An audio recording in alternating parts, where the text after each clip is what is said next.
Здравствуйте, в эфире новости и краткий обзор событий.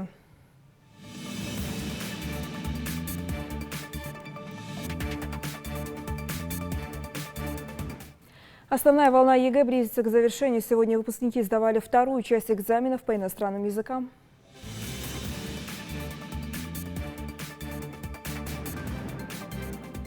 Дезинфекция, маски, перчатки и дистанция, меры сдерживания распространения коронавируса. Соблюдают ли их?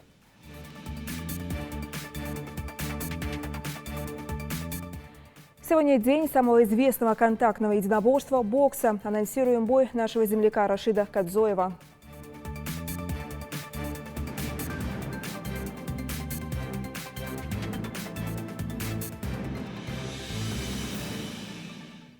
Около 6 миллионов рублей рассчитывает получить правительство республики из Национального фонда развития Ингушетии, созданного по инициативе главы региона Махмуда Али Калиматова для проведения капитального ремонта здания Горского кадетского корпуса. Об этом было заявлено в ходе правительственного совещания под председательством премьер-министра Владимира Сластенина. Премьер сообщил о том, что рассматривается возможность выхода на Министерство обороны России с инициативой о передаче учреждения в ведомственное подчинение. Это нацелено на повышение эффективности работы кадетского корпуса, поддержание его престижа, а также обеспечение материально-технического оснащения. За последние годы в училище построены очистные сооружения, закуплена необходимая форма одежды, проведен капитальный ремонт, заменена мебель, построен забор вокруг учреждения. Остается необходимым обновление водопровода, канализации, отопительной системы. Премьер-министр также обратился к представителям контролирующих органов с просьбой рассмотреть возможность смягчения административного надзора и оказания поддержки учебному заведению. Ранее Владимир Сластенин лично оценил состояние кадетского корпуса в ходе рабочей поездки в училище. Сегодня выпускники школ сдавали устную часть ЕГЭ по иностранным языкам. Напомню, основной период сдачи госэкзаменов проходит с 3 по 23 июля. Для тех, кто по уважительной причине не сможет принять участие в основные сроки, предусмотрен дополнительный период с 3 по 8 августа. В республике в этом году на основной этап ЕГЭ заявлено 2635 участников. Сегодня экзамен проходил в 2 пунктах. Оба посетили наши корреспонденты. Процедура, ставшая уже привычной. Основная волна ЕГЭ на финишной прямой. Однако расслабляться рано. Безопасность на экзаменах, как и всегда, во главе угла.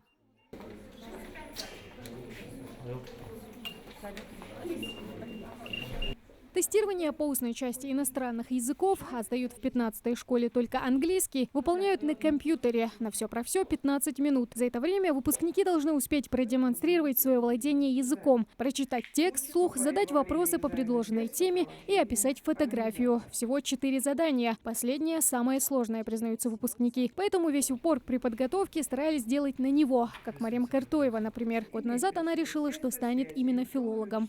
Я думаю, что устная часть намного легче, так как там меньше заданий, а письменной части намного сложнее.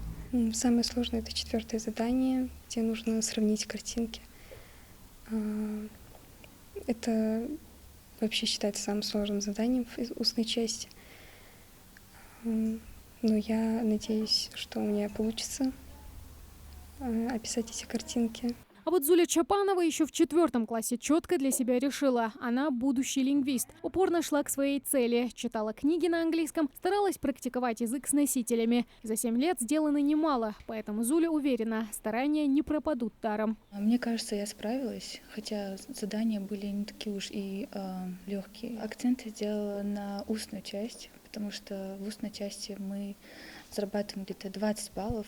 Раздел говорения в ЕГЭ по иностранным языкам не является обязательным. Участники добровольно принимают решение о его сдаче. Максимальное количество баллов, которые можно заработать, 20. Куда меньше, чем в письменной части. Но это хорошее подспорье при поступлении, когда каждый балл решает, попадешь ты на заветную специальность или нет. Поэтому Адам Таркоев тоже решил проверить себя в устной части. Сегодня у меня довольно хорошее настроение, я готов к этому экзамену. Надеюсь, хорошо его сдам, потому что это очень важная часть самого экзамена по английскому. Изначально для меня английский был просто причиной не сдавать историю, потому что вуз, который я хотел, там история не нужна для юриспруденции, но нужен английский. Потом уже взвесив все за и против, я решил сдавать и историю, и английский язык. Пока ребята пробуют себя в умении говорить, их педагоги, родители и бабушки с дедушками ждут своих чад за пределами пункта. Моральная поддержка не пустой звук, поэтому надеются, что их присутствие поможет ребятам успокоиться и настроиться. Внучка сдает, Зульфия Ахилькова. Девочка отличница, с 1 класса она училась хорошо, на 4, даже не на 4, на 5 училась. Ну, у нас планы как... Хочет она ГИМО, волнуемся очень, я больше всех, и девочка тоже. Но она молодец, она умница большая, так что надеемся на нее. Репетиторов нанимали, дома она сама, вот постоянно у нее это как болезнь у нее, учиться. Вот так вот. Дай Аллах успехов всем девочкам, всем мальчикам, всем учащимся успешно поступить. Всего по республике заявлено 160 человек, 158 на английский и 2 на немецкий. К слову, 80 из них сдают в 6-й школе. Как правило, иностранные языки сдают в 2 этапа. Сегодня проходил устный экзамен, а письменную часть написали 20 июля. В школе для проведения экзамена подготовили аудитории, которые по своей функциональности делятся на подготовительные и основные. Вот устная часть – это непосредственно ЕГЭ, связано с технологиями. Вдруг какие-то будут перебои. Как вы к этому отнесетесь? Ну, здесь у нас по части, технической части, естественно, у нас есть свои специалисты, так называемые технические специалисты, которые, значит, обучены в течение года, значит, и любая нештатная ситуация, значит, сразу же, значит, имеется в виду совместно, значит, с Министерством образования, РЦОИ нашей республики, этот вопрос решается на месте. В принципе, как таковых пока технических сбоев у нас нету, техника работает очень хорошо, без сбоев. Даже если что-то случится, то здесь есть специалисты, которые обучены этому делу. Так что я думаю, что проблем у нас никаких не будет. К слову, здесь, как на других экзаменах, выбирать очередность выполняемых заданий нельзя. Программа сама задает время, а тестирование проходит в своем порядке. Полминуты на подготовку, а дальше никаких трудностей, признается Зухра Ивлоева. Каждую тему девочка проштудировала от и до, и сейчас готова к тестированию. Наверное, самое легкое, любимое задание — это 3-е задание, где надо описать фотографии. Нужно представить, что ты их сделал сам, но тут уже играет сама фантазия и легко дается задание. И если тебе легко дается язык, то это не трудно. Так что это, наверное, самое легкое такое задание из этих. Язык науки, технологий, да и просто будущего. Международный английский покоряет сердца будущих выпускников. Именно поэтому его и сдают многие абитуриенты. К слову, Адам Хамчеев вуз мечты для себя выбрал. Сейчас это его последний экзамен, поэтому сдать намерен его на 20. Планирую поступать в МГИМО на факультет МБДА.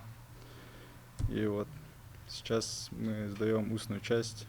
Мы готовились очень усердно, долгое время. И иншаллах все, кто сидят в этой аудитории, получат желаемый результат. Давай тубахов масня.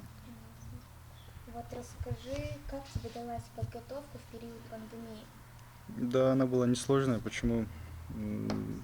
Спокойно занимались через онлайн. Вообще никаких проблем. Кто хочет, тот всегда найдет способ заниматься.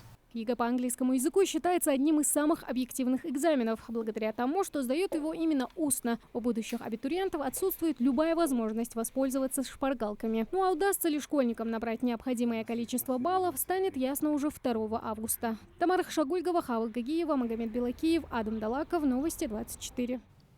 Владимир Сластенин побывал на пункте проведения ЕГЭ, который находится в 6-й школе, в сопровождении председателя Государственной аттестационной комиссии, сенатора Мухарбека Барахоева и министра образования региона Исет Боковой. Премьер-министр проверил, как организована регистрация участников и допуск на пункты, ознакомился с работой системы видеонаблюдения в экзаменационных аудиториях.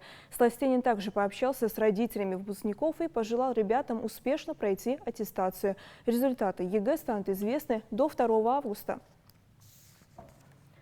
И актуальные данные по эпидситуации. За сутки в России выявлено 5862 новых случая заболевания COVID-19. За весь период в стране заболели 789 190 человек. 572 053 выздоровели.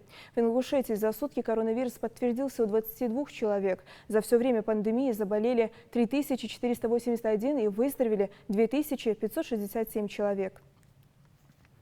Соблюдение мер безопасности в общественном транспорте, противоэпидемическое требование, которое диктует пандемия. Риск заразиться в закрытом пространстве очень высок. Каждый несет ответственность за свое и чужое здоровье. Как осознают это перевозчики и их клиенты, проверили представители надзорных органов в ходе рейда. Продолжение темы в сюжете.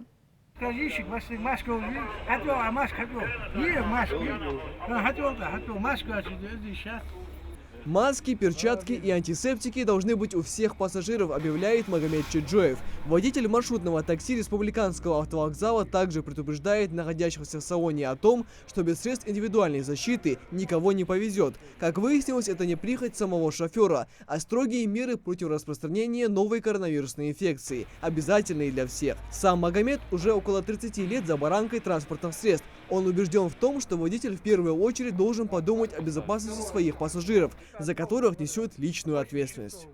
Для дезинфекции маски антисептик обработать. Вечерний смена заступать лишь она полностью обработать эти пошагаться хлорные известия спирт антисептик. Соблюдать важно молодого соблюдать здесь они дадиандация лазер это послабление или лазер дудуш душа шуаши лорлу душ что да хабугжба пассажир лорлу болуш. На протяжении всего рейдового мероприятия и объектив нашей камеры, и сотрудники Роспотребнадзора зафиксировали несколько нарушений пассажирами масочного режима. Но после соответствующих замечаний они тут же поспешили исправить свою оплошность. На случай, если у пассажира не окажется с собой этих самых средств индивидуальной защиты, у водителей припасены несколько комплектов. У вас в машине имеются средства индивидуальной защиты, антисептики? Есть. Специально могу показать. Покажите, пожалуйста.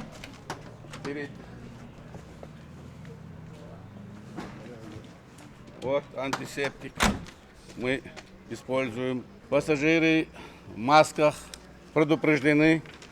Постоянно делаем дезинфекцию после рейса. Духота в салоне автобуса иногда невыносима, особенно когда на улице установилась отметка в плюс 40 градусов, рассказывает Заурбек Нальгиев. Частый пассажир иногородних рейсов, он согласен, что безопасность превыше всего, поэтому к требованиям безопасности в условиях коронавирусной пандемии относится с пониманием.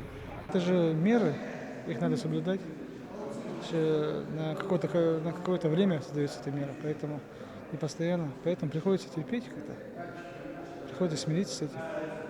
Другого выхода нет. Надо свою семью обеспечить безопасность. Как выяснилось, водительский состав автовокзала предупрежден и вооружен. Нам стало интересно узнать, каково положение дел у персонала в здании автовокзала. Например, сотрудники кассы первыми встречают и общаются с пассажирами. И поэтому так важно соблюдение ими элементарных мер против коронавирусной инфекции. Средства гигиены, антисептик, элементарные средства защиты от коронавируса, маски, 1,5 метра, социальные. Обязательно. Продолжается. В условиях неблагоприятной эпидемиологической обстановки, связанной с распространением коронавирусной инфекции по всему миру, особенно актуально соблюдение этих самых простых рекомендаций для защиты себя и своих близких. Именно поэтому 25 мая текущего года Министерством транспорта страны совместно с руководством Федеральной службы по надзору в сфере защиты прав потребителей и благополучия человека был утвержден план мероприятий. Данную работу мы сегодня проводим тут. Из проверенных автотранспортных средствах таких существенных нарушений данных требований нами не выявлено. Каждый период улучшается обстановка, водители и пассажиры с пониманием относятся к тем требованиям, которые предъявляются в связи с коронавирусной инфекцией. Мы проверяем общественный транспорт на соблюдение требований по профилактике коронавирусной инфекции самими водителями маршрутного транспорта и пассажирами. Смотрим наличие элементарных средств защиты. Это маски, при необходимости перчатки, антисептики и рассадка в салоне транспорта пассажиров. Распространяющаяся коронавирусная инфекция стала причиной неразберихи в расписании иногородних маршрутов. В этом нас просили разобраться в своих многочисленных просьбах и жалобах местные жители. По словам Джамалила Костоева, эти неудобства были временными, и стабильный график междугородних перевозок сейчас доступен на официальном сайте перевозчика. В период самоизоляции у нас графики были смещены, то есть некоторые мероприятия были вообще пока временно приостановлены, потому что были соответствующие рекомендации и требования по указам. То есть действие некоторых маршрутов было приостановлено. А так, в принципе, все междугородние сообщения, так называемые межрегиональные, с другими субъектами у нас отправляются в соответствии с графиком утвержденным, который размещен на сайте самого перевозчика и на сайте официального объекта транспортной инфраструктуры данного автовокзала. Если будут конкретные какие-то направления, по которым не соблюдается график, я хотел бы отметить, что есть возможность обратиться в нашу структуру и обратиться к самому перевозчику, чтобы данную ситуацию исправить.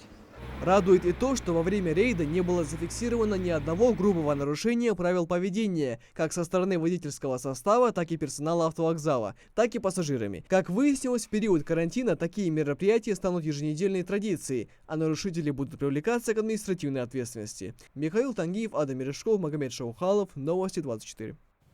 Сегодня Международный день бокса, отмечает его с 2008 года. Ингушетия известна успешными боксерами, которые прославили родную республику на международной арене. Мы болеем и поддерживаем наших богатырей. Ожидается бой Рашида Кадзоева за звание чемпиона России среди профессионалов в тяжелом весе. Ранее его переносили. Когда мы сможем увидеть зрелищное противостояние и как готовится спортсмен, узнаем из репортажа Зримхана Калоева. В его ежедневном распорядке нет времени для отдыха. Он боксирует, бегает, тренируется в спаррингах и настроен только на победу. Выйти на ринг, чтобы оспорить звание чемпиона России среди профессионалов в тяжелом весе, он должен был еще 25 июня. Однако соперник ингушского боксера не успел восстановиться к дате анонсированного боя. Я очень хорошо подготовился к этому бою. И когда оставался буквально неделю до боя, нам позвонил его менеджер и сказал, что Денис пока еще не готов, давайте перенесем бой на 10 июля. И мы согласились, продолжали свою подготовку. Потом опять он позвонил, менеджер его, и сказал, что Денис пока не хочет боксировать вообще, не готов боксировать. Соперники ингушского боксера еще до начала боя отказываются один за другим. Таким образом, Рашид Кадзоев сменил 6 оппонентов. За его плечами 7 побед, 4 из которых ему удалось завершить нокаутом и никаких поражений. Рашид занимается боксом с юности. Парень загорелся желанием покорить ринг профессионалов еще в 2007 году. И с того времени упорными тренировками шаг за шагом идет к своей цели. Спортсмен не раз выступал на известных турнирах по боксу, в том числе и международных. К предстоящему поединку боксер готовится с полной отдачей. Подготовка идет очень хорошо. Первый этап сбор прошел у нас дома, физподготовка, ровно 3 недели. И второй этап здесь, в Москве, второй сбор. Но здесь больше спарринги, кардио, мешки. Вот так вот работаем, готовимся.